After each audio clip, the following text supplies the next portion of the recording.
Hello दोस्तों, स्वागत है आपका हमारे YouTube channel Ramanujan e learning classes पे। आज हम बात करेंगे MPPSC 2020 Indian polity. Indian polity की सीरीज चल रही है जिसमें आपने लेक्चर फर्स्ट में भारतीय शासन अधिनियम 1919 और 1935 के बारे में हम पढ़ चुके हैं। आज के इस लेक्चर में हम पढ़ेंगे संविधान सभा। संविधान सभा को हम दो भागों में पढ़ेंगे। पहला भाग है पार्ट वन। तो आज हम इसी पार्ट वन की बात करने जा रहे हैं। भारत का संविधान, शासन प्रणाली एवं अर्थव्यवस्था, संविधान सभा, भाग एक। संविधान संविधान है क्या? वास्तव में संविधान नियमों, उपनियमों का एक ऐसा लिखित दस्तावेज होता है जिसके अनुसार सरकार का संचालन किया जाता है। किसी भी सरकार को राज करने के लिए या शासन करने के लिए जो भी नियम उन्होंने बना के रखे हैं उन्हें हम बोलते हैं संविधान। प्रत्येक संविधान उस देश के आदर्शों, उद्देश्यों व मूल्यों का दर्पण होता है।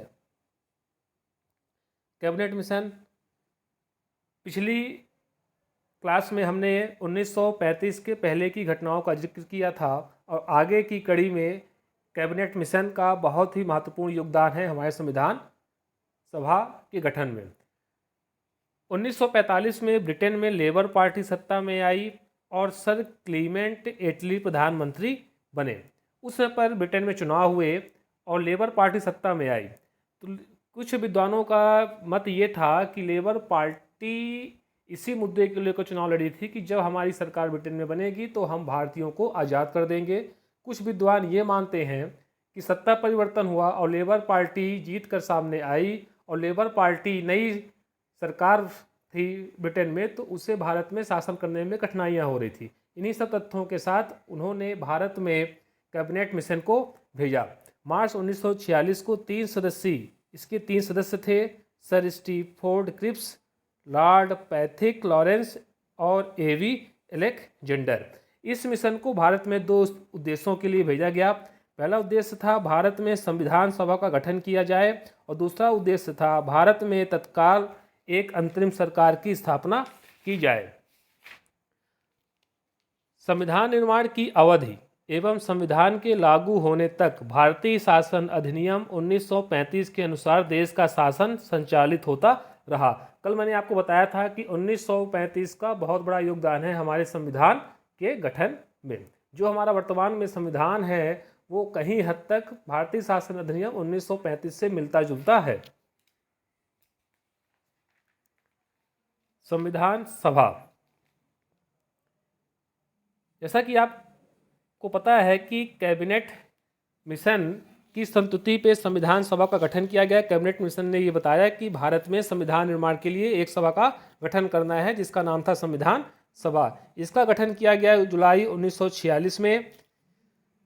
संविधान सभा का निर्वाचन प्रांतीय विधानसभा के सदस्यों द्वारा अप्रत्यक्ष प्रणाली के तहत किया गया है। दोस्तों यहाँ पे प्रत्यक्ष लिखा हुआ है, इसको आप सुधार लीजिएगा, इसको आप अप्रत्यक्ष कर लीजिएगा। और 10 लाख की जनसंख्या पर एक स्थान, जैसे मान लीजिए कि कहीं पे 20 लाख जनसंख्या है तो वहाँ 2 स्थान होंगे, 30 लाख है तो वहाँ पे 3 स्थान होंगे। उस समय जो टोटल सदस्य थे 389 सदस्य थे, जिसमें से 292 ब्रिटिश भारत से थे, 4 चीफ कमिश्नर से थे और 93 देसी रियासतों से थे। कल की क्लास में मैंने आपको बताया था कि देसी रियासतें वे रियासतें होती हैं जहाँ ब्रिटिश डायरेक्ट शासन नहीं करते थे, वहाँ राजा महाराजाओं का शासन होता था, लेकिन वो ब्रिटिश सरकार की हर एक बात का पालन करते थे। और इसमें जो स्थानों का विवरण था वो समुदायों में बांटा गया। मुख्यतः 3 समुदाय प्रमुख थे। पहला था साधारण, दूसरा था मुस्लिम और तीसरा था सिख समुदाय।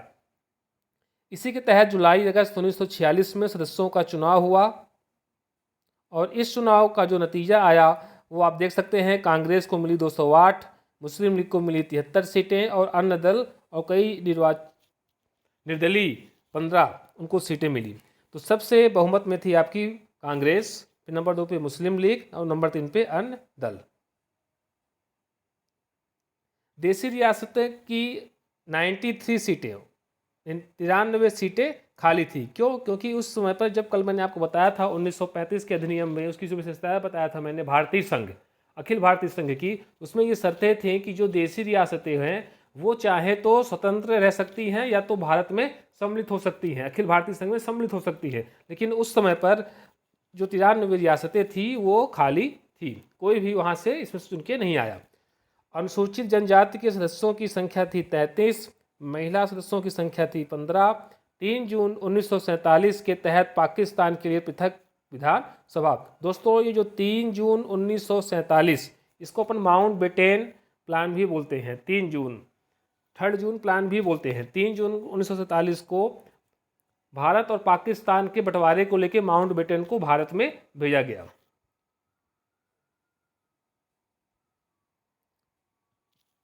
अभी आपने देखा था कि कैबिनेट मिशन का 2 उद्देश्य था, प्रमुख उद्देश्य 2 थे। पहला था संविधान सभा का गठन और दूसरा था अंतरिम सरकार का गठन। तो संविधान सभा का गठन आपने देख लिया, 389 टोटल सदस्य थे। अब हम बात करते हैं अंतरिम सरकार का गठन। तत्काल अंतरिम सरकार का भी गठन करना था। तो 24 अगस्त 1946 को इसकी घोषणा की गई कि अंतरिम सरकार का गठन किया जाए और 2 सितंबर 1946 को अंतरिम सरकार का गठन हुआ। इस सरकार के गठन में मुस्लिम लीग ने तो पहले भाग नहीं लिया, और जब मुस्लिम लीग को लगा कि अगर हम सरकार से बाहर रहेंगे, उस समय मुस्लिम लीग की जो सबसे बड़ी मांग थी वो थी पाकिस्तान, वो भारत से अलग होकर पाकिस्तान राज्य की मांग कर रहे थे। तो जब उनको लगा कि हम सरकार से अलग होकर पाकिस्तान की मांग नहीं कर सकते, तो उन्होंने ये तय किया कि अब हम सरकार में शामिल होंगे और सरकार के ऊपर दबाव बनाएंगे। मुस्लिम लीग का ये दबाव रहेगा कि पाकिस्तान को बनाया जाए या पाकिस्तान के लिए लड़ना। इसी कड़ी में 26 अक्टूबर 1946 को मुस्लिम लीग सरकार में शामिल हुई। मुस्लिम लीग का उद्देश्य सरकार में रहकर पाकिस्तान के लिए लड़ना था। अंतरिम मंत्रिमंडल, दोस्तों आप देख सकते हैं अंतरिम मंत्रिमंडल, लॉर्ड माउंटबेटन अध्यक्ष थे, वायसराय थे, जवाहरलाल नेहरू उपाध्यक्ष, विदेशी मामले एवं राष्ट्रमंडल का मंत्रिमंडल उनके पास था। दूसरे नंबर पर थे वल्लभ भाई पटेल, गृह सूचना एवं प्रसारण, जान मथाई उद्योग एवं आपूर्ति विभाग, बलदेव सिंह रक्षा विभाग, श्री राजगोपालचारी शिक्षा विभाग, राजेंद्र प्रसाद खाद्य एवं कृषि विभाग,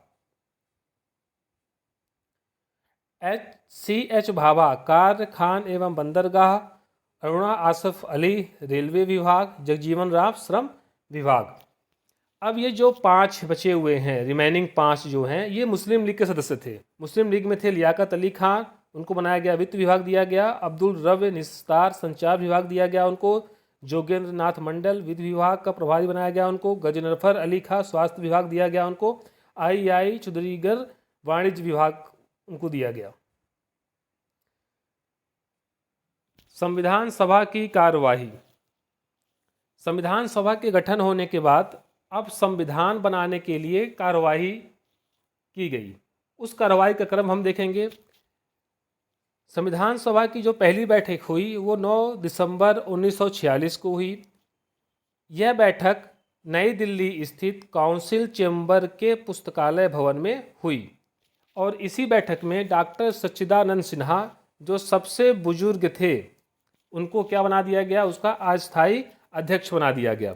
लेकिन उस बैठक में मुस्लिम लीग ने पाकिस्तान की मांग को लेकर बैठक का बहिष्कार किया और शुरू में संविधान सभा की बैठक में जितनी भी देसी रियासतें थी वो तो भाग नहीं ली थी, लेकिन धीरे धीरे करके लगभग सभी देसी रियासतों ने उसमें भाग लेना शुरू कर दिया था। लेकिन हैदराबाद रियासत एक ऐसी रियासत थी जिसके प्रतिनिधि संविधान सभा में शामिल नहीं हुए। 11 दिसंबर 1946 को डॉक्टर राजेंद्र प्रसाद को स्थायी अध्यक्ष बना लिया गया। तो आपसे कोई पूछेगा कि संविधान सभा का स्थायी अध्यक्ष कौन था, तो डॉक्टर राजेंद्र प्रसाद। अस्थायी अध्यक्ष कौन था? डॉक्टर सच्चिदानंद सिन्हा। 22 जनवरी 1947 को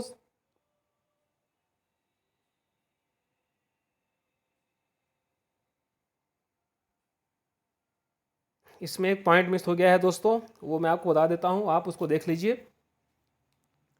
13 दिसंबर 1946 को जवाहरलाल नेहरू द्वारा एक उद्देश्य प्रस्ताव प्रारंभ किया गया और इसी उद्देश्य प्रस्ताव के साथ संविधान सभा की कार्यवाही शुरू की गई।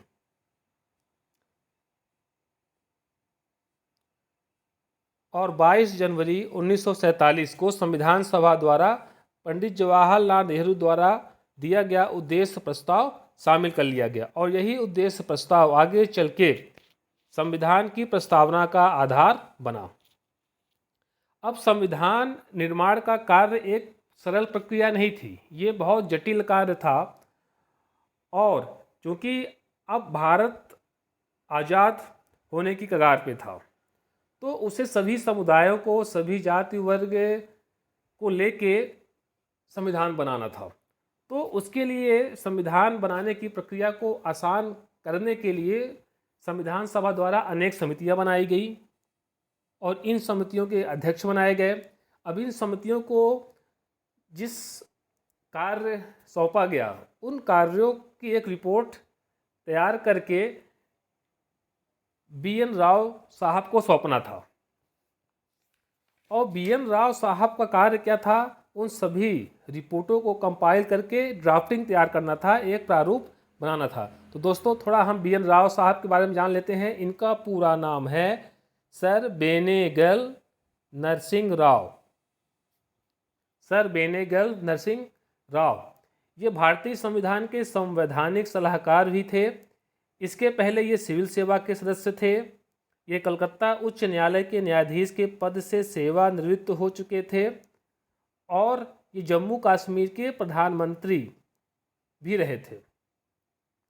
और म्यांमार के संविधान का प्रारूप बनाने का श्रेय भी इन्हीं को जाता है। मतलब ये म्यांमार का भी संविधान का प्रारूप तैयार कर चुके थे, तो काफ़ी अनुभवी आदमी थे। तो इनका काम क्या था? सभी समितियों से जो रिपोर्ट आएगी उसको कंपाइल करके, उसको एक करके एक ड्राफ्ट तैयार करना था और उसी प्रारूप पर, ड्राफ्ट पर विचार करने के लिए एक प्रारूप समिति बनाई गई, जिसके अध्यक्ष थे डॉक्टर भीमराव अंबेडकर। स्वतंत्रता के बाद, अभी हम 22 जनवरी 1947 की बात कर रहे थे, आगे चल के जब 15 अगस्त 1947 आएगा तो भारत देश आज़ाद हो जाएगा। और स्वतंत्रता के बाद ये जो संविधान सभा थी, यही भारत की पहली संसद अर्थात विधायिका बन गई। संविधान सभा के तौर पर डॉक्टर राजेंद्र प्रसाद इसकी अध्यक्षता करते थे और जब ये संसद के रूप में कार्य करती थी तो श्री जी.वी. मावलंकर इसके अध्यक्ष हुआ करते थे, जो आगे चल के लोकसभा के पहले स्पीकर बने। डॉक्टर भीमराव अंबेडकर ने संविधान सभा द्वारा निर्मित संविधान को पारित करने का प्रस्ताव रखा। दोस्तों, आपने यहाँ पे देखा कि जो हमारी ड्राफ्टिंग कमेटी थी, उसमें विचार विमर्श करने के लिए जो समिति बनाई गई थी, ड्राफ्टिंग कमेटी या प्रारूप समिति, उसके अध्यक्ष कौन थे? डॉक्टर भीमराव अंबेडकर। और भीमराव अंबेडकर ने ही संविधान सभा द्वारा जो संविधान बनाया गया उसको पारित करने का प्रस्ताव रखा। इसी कारण डॉक्टर भीमराव अंबेडकर को भारतीय संविधान का जनक कहा जाता है। 26 नवंबर 1949 को संविधान बनकर तैयार हुआ। इसी कारण 26 नवंबर को हमारा संविधान बना था। इसी कारण 26 नवंबर को संविधान दिवस भी मनाया जाता है। 24 जनवरी 1950 को संविधान सभा ने अपनी अंतिम बैठक की और सर्वसम्मत से डॉक्टर राजेंद्र प्रसाद को भारत का प्रथम राष्ट्रपति चुन लिया गया। शेष संविधान 26 जनवरी 1950 को लागू हुआ। 26 जनवरी 1950 को संविधान लागू होने के पीछे एक तथ्य है। तथ्य यह था कि 26 जनवरी 1930 को भारतीय राष्ट्रीय कांग्रेस का लाहौर में एक अधिवेशन हुआ था, जिसमें पूर्ण स्वराज दिवस, मतलब 26 तारीख को वो पूर्ण स्वराज दिवस मनाने के लिए उन्होंने एक संकल्प लिया था। इसी कारण 26 तारीख ही चुनी गई और 26 जनवरी 1950 को वहाँ संविधान लागू हुआ। संविधान निर्माण में कुल 2 वर्ष 11 माह और 18 दिन का समय लगा। लगभग 64 लाख रुपए खर्च हुए। निर्मित संविधान में, जो संविधान उस समय पर बना था, उसमें 22 भाग, 395 अनुच्छेद और 8 अनुसूचियाँ थी। वर्तमान में 22 भाग, 395 अनुच्छेद और 12 अनुसूचियाँ हैं। दोस्तों, यहाँ पे एक चीज़ मैं आपको बता दूँ, जब वर्तमान में 395 अनुच्छेद हैं, लेकिन कहीं कहीं पे 395 अनुच्छेद आपको देखने को नहीं मिलता है, क्योंकि वहाँ पे आपको दिया रहेगा 448। टोटल अनुच्छेद कितने हुए? 448। ये 448 अनुच्छेद संशोधनों को मिला के है। इसीलिए अगर कहीं आपको ऑप्शन में 395 नहीं दिया है, 448 दिया हुआ है, तो आपको 448 को टिक करना है। आप ये देख सकते हैं उस समय जो बनी हुई प्रमुख समितियां थी, उसमें आप देख लीजिए संचालन समिति डॉक्टर राजेंद्र प्रसाद, संघीय संविधान समिति पंडित जवाहरलाल नेहरू, प्रांतीय संविधान समिति सरदार वल्लभ भाई पटेल, प्रारूप समिति डॉक्टर भीमराव अंबेडकर, संघ शक्ति पंडित जवाहरलाल नेहरू, मौलिक अधिकार एवं अल्पसंख्यकों संबंधी परामर्श सरदार वल्लभ भाई पटेल, राष्ट्र ध्वज संबंधी तदर्थ समिति डॉक्टर राजेंद्र प्रसाद। इसके अलावा 2 उप समितियां भी थी। जैसे आपने देखा कि मौलिक अधिकार एवं अल्पसंख्यकों संबंधी परामर्श की जो समिति थी, इसके जो अध्यक्ष थे वो थे सरदार वल्लभ भाई पटेल। लेकिन इसी समिति को 2 उप समितियों में बांटा गया था। पहली उप समिति थे मौलिक अधिकार उप समिति, इसके अध्यक्ष थे JV कृपलानी, और दूसरी थी अल्पसंख्यक उप समिति, इसके थे HC मुखर्जी। HC मुखर्जी थे अल्पसंख्यक संबंधी के। प्रारूप समिति संविधान सभा की सबसे महत्वपूर्ण समिति थी प्रारूप समिति। इसके अध्यक्ष आपने देखा कि कौन थे, डॉक्टर भीमराव अंबेडकर। भीमराव अंबेडकर के अलावा इनके जो सदस्य थे उनमें थे N गोपाल स्वामी अयंगर, KM मुंशी, आह्लाद कृष्ण स्वामी अय्यर, सैयद मोहम्मद सदुल्लाह, BL मिश्र एवं DP खेतान। BL मिश्र के जाने के बाद उसके स्थान पर N माधवराव सदस्य बने। DP खेतान की आकस्मिक मृत्यु के बाद TT कृष्णाचारी उसके सदस्य बने। इस प्रकार की हमारी प्रारूपी समिति थी, जिनमें सदस्यों की संख्या कितनी थी, 7। कौन कौन थे, डॉक्टर भीमराव अंबेडकर इसके अध्यक्ष थे, आप देख चुके हैं, अंबेडकर साहब इसके अध्यक्ष थे। N गोपाल स्वामी अयंगर, आह्लाद कृष्ण स्वामी अय्यर, कन्हैया लाल माणिक लाल मुंशी, जो एक KM मुंशी है, इनका पूरा नाम था कन्हैया लाल माणिक लाल मुंशी, सैयद मोहम्मद सदुल्लाह, N माधव राव। जो ये N माधव राव हैं, उनके पहले थे BL मिश्र, उनकी मृत्यु के बाद N माधव राव को बनाया गया। और DP खेतान की आकस्मिक मृत्यु के बाद TT कृष्णाचार्य के सदस्य बनाए गए थे। संविधान सभा में अंबेडकर का निर्वाचन पश्चिम बंगाल से हुआ था।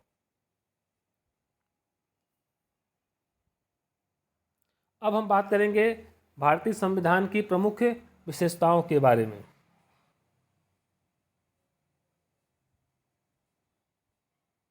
लेट्स सी भारतीय संविधान की प्रमुख विशेषताएं। तो इसकी एक बार हम विशेषताएं देखते चलते हैं, फिर डिटेल में पढ़ेंगे इसको हम। पहला है लिखित एवं विस्तृत संविधान, कठोर एवं लचीलापन का सम्मिश्रण, संपूर्ण प्रभुत्व संपन्न गणराज्य, समाजवादी एवं पंथ निरपेक्ष राज्य, संसदीय शासन प्रणाली, संघात्मक शासन व्यवस्था, स्वतंत्र एवं निष्पक्ष न्यायपालिका, नागरिकों के मौलिक अधिकार एवं मूल्य कर्तव्य, राज्य के नीति निर्देशक तत्व, सार्वभौम वयस्क मताधिकार। ये जो लास्ट की 3 हैं, ये इनकी अन्य विशेषताएं हैं, प्रमुख विशेषताएं उनकी ऊपर तक की हैं। तो चलिए पहले हम देखते हैं लिखित एवं विस्तृत संविधान। दोस्तों, जैसा कि आपको पता है कि भारत का संविधान लिखित और निर्मित संविधान है, जिसका निर्माण विधिवत गठित संविधान सभा द्वारा किया गया है। भारत का संविधान विश्व का सबसे विस्तृत संविधान है, सबसे लंबा संविधान है। भारत के संविधान में वर्तमान में 395 अनुच्छेद और 12 अनुसूचियां हैं, जो 22 भागों में विभाजित है। जबकि अमेरिका के संविधान में 7, कनाडा के संविधान में 147 और ऑस्ट्रेलिया के संविधान में 128 अनुच्छेद है। तो भारत का संविधान लिखित है और विस्तृत संविधान है। विस्तृत का मतलब हुआ सबसे लंबा। दूसरा है कठोर एवं लचीलेपन का सम्मिश्रण। हमारा जो संविधान है कठोर है और लचीलापन है। क्यों ऐसा है हम देख लेते हैं। संविधान में जो संशोधन की प्रक्रिया है वो 2 आधार पर है। यदि किसी देश का संविधान उसी प्रक्रिया से संशोधित किया जा सकता है जिस प्रक्रिया से साधारण विधि का निर्माण होता है, तो संबंधित संविधान लचीला तथा परिवर्तनशील कहलाता है। परंतु यदि किसी संविधान के संशोधन के लिए विशिष्ट प्रक्रिया अपनाई जाती है तो वह संविधान कठोर कहा जाता है। जैसा कि भारत में संविधान संशोधन की 3 प्रक्रियाओं का उल्लेख है, जो हम संविधान संशोधन की क्लास में पढ़ेंगे। यहाँ पे अभी थोड़ा उनके बारे में जान लेते हैं।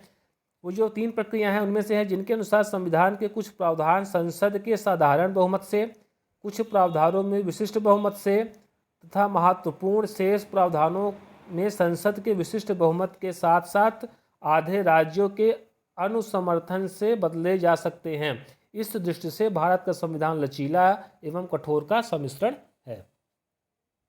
तीसरा है संपूर्ण प्रभुत्व संपन्न गणराज्य। संपूर्ण प्रभुत्व संपन्न का अर्थ है कि भारत अपनी आंतरिक व विदेश नीति का निर्धारण स्वयं करेगा। संपूर्ण प्रभुत्व का मतलब यही होता है खुद का प्रभाव, खुद की मर्जी से, कोई बाहरी हस्तक्षेप उस पर ना हो। भारत पर किसी विदेशी सत्ता का अधिकार नहीं है। वह भारत अंतर्राष्ट्रीय क्षेत्र में अपनी इच्छानुसार आचरण कर सकता है। फोर्थ है समाजवादी एवं पंथ निरपेक्ष राज्य। समाजवादी एवं पंथ निरपेक्ष राज्य। समाजवादी राज्य से आशय है कि भारतीय व्यवस्था समाज के समतावादी ढांचे, समतावादी मतलब सभी को एक समान अधिकार मिले, प्रत्येक भारतीय की न्यूनतम आवश्यकताओं की पूर्ति की जाएगी, भारतीय परिस्थिति के अनुसार समाजवाद को अपनाया जाएगा। संविधान में पंथ निरपेक्ष राज्य का आदर्श रखा गया है कि राज्य सभी पंथों की समान रूप से सम्मान करेगा और किसी पंथ विशेष को राज्य के धर्म के रूप में नहीं मानेगा। सरकार द्वारा नागरिकों के मध्य पंथ के आधार पर भेदभाव नहीं किया जाएगा। प्रत्येक व्यक्ति को अपने विश्वास, धर्म और उपासना की स्वतंत्रता है। अगला है संसदीय शासन प्रणाली।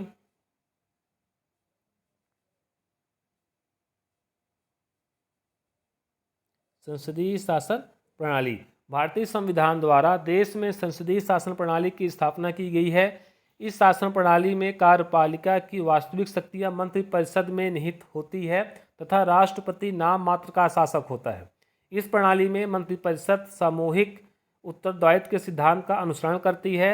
लोकसभा में सरकार के विरुद्ध अविश्वास प्रस्ताव पारित होने पर मंत्रिपरिषद को त्याग देना होता है।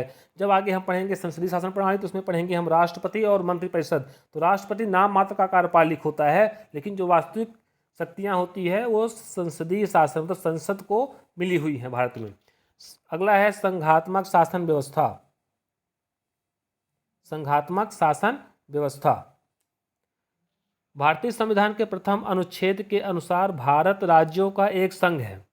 कल जब हमने पढ़ा था अखिल भारतीय संघ, उसमें भी यही था कि 11 ब्रिटिश प्रांत थे, तो वो जो ब्रिटिश प्रांत थे उन सबको मिला के एक संघ बनेगा। उसी प्रकार भारतीय संविधान के प्रथम अनुच्छेद के अनुसार भारत राज्यों का एक संघ है। इस प्रकार भारत में संघात्मक शासन की स्थापना की गई है। संविधान ने शासन की शक्ति को एक स्थान पर केंद्रित न कर केंद्र और राज्य सरकारों में विभाजित किया गया है और दोनों ही अपने अपने क्षेत्र में स्वतंत्र हैं। संविधान लिखित और बहुत सीमा तक कठोर है और इसे सर्वोच्च स्थिति प्रदान की गई है। मतलब सर्वोच्चता किसकी है? भारतीय संविधान की।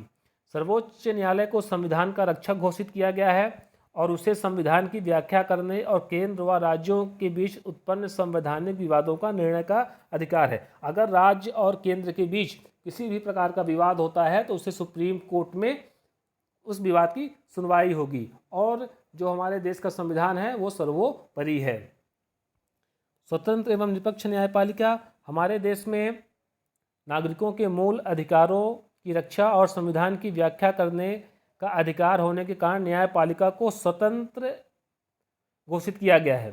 संविधान न्यायपालिका को न्यायिक पुनरावलोकन का अधिकार देता है, जिसके अंतर्गत हम समझ लेते हैं कि न्यायिक पुनरावलोकन है क्या। इसके अंतर्गत न्यायपालिका संसद तथा विधानमंडलों द्वारा पारित कानूनों तथा कार्यपालिका द्वारा जारी ऐसे आदेशों को अवैध घोषित कर सकती है जो संविधान के प्रतिकूल है। दोस्तों, अगर संसद ने कोई ऐसा नियम बनाया है जो संविधान के प्रतिकूल है तो सुप्रीम कोर्ट उस नियम को अवैध घोषित कर सकती है।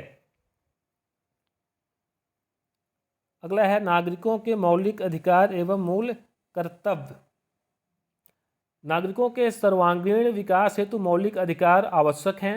भारत के संविधान में नागरिकों को मौलिक अधिकारों का प्रावधान है।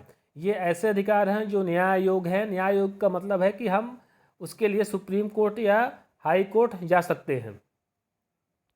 बाकी मूल अधिकार और मूल कर्तव्यों के बारे आगे हम जब पढ़ेंगे, ये आपके सिलेबस में ही है, एमपीपीएससी के 2020 के नए सिलेबस में है, तो इसको हम पढ़ेंगे।